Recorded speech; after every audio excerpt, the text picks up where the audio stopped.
Hello everyone, welcome into the preview show Refreshed by Coca-Cola. I'm Jonathan Merriman here with our resident crew chief, Chris Rice, filling in today. Chris, we appreciate you being here. Let's jump right into it. Martin Truex Jr. dominates at Martinsville.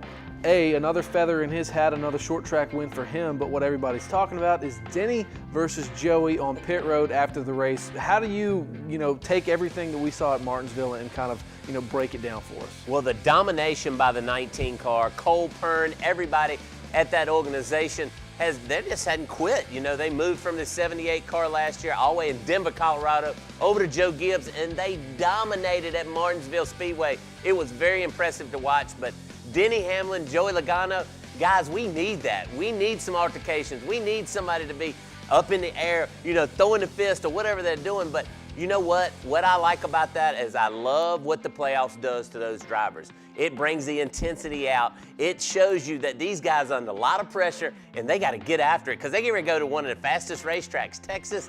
And will it happen again? Who knows? But it was exciting to watch. All right, let's shift gears and talk about Texas. Let's take a look at our Coca-Cola racing family. Denny Hamlin won that race in the spring. What are the odds he can get it done again? Well, I feel great about them. I feel like that they can do that. They have been on top of their game. They have been super fast everywhere they go.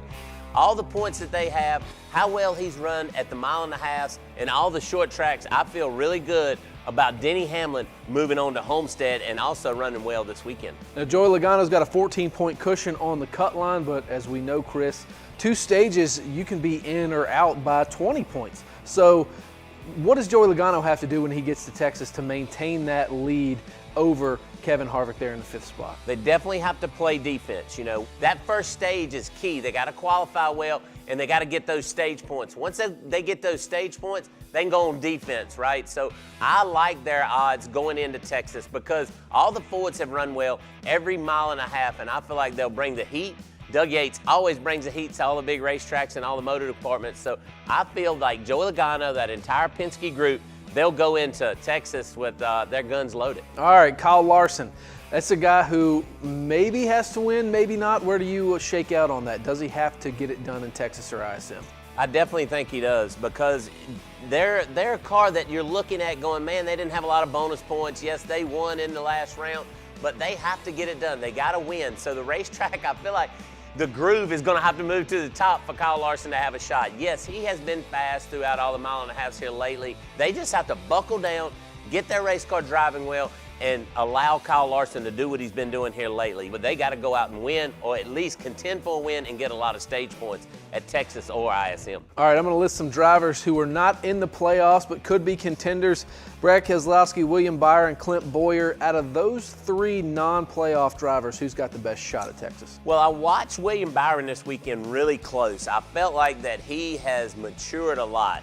Chad Canals has taken that kid and made him grow up really fast. So I feel William Byron has a good shot, but Clint Bowyer, one of the best race cars he's had all year, was at Martinsville this past weekend, and I think that's because all the pressure's off of that group.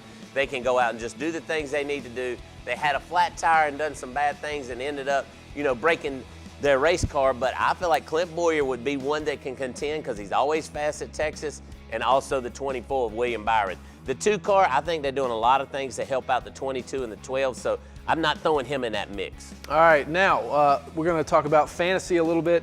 Who is your fantasy lock for this weekend? Oh, my fantasy lock is definitely Denny Hamlin, right? You got to put that 11 car in there. I feel like he is a lock to put him in there. You're going to get a lot of points off of Denny Hamlin. He's going to run well, and he's also going to finish well. He's not going to put himself in a position that gets him either wrecked or something crazy. He'll take that 2nd or 3rd place finish and go on to ISM. All right, I'm going to take Kevin Harvick. I think a guy below the cut line is going to bump somebody out of that and make it interesting heading into ISM. For many years, I felt like that's a good pick, but mine is still better, everyone. All right, now where you guys can watch the race this weekend, it's the AAA Texas 500 this Sunday at 3 p.m. Eastern Time on NBCSN. Chris, great to have you back in studio. We appreciate you guys watching. We'll see you right back here next week before we head out to the desert.